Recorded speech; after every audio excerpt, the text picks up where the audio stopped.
السلام علیکم.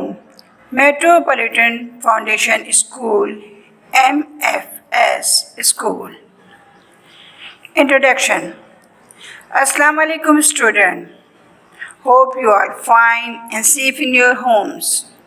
My dear student, it is your second video for the month of August. It is your subject Urdu video.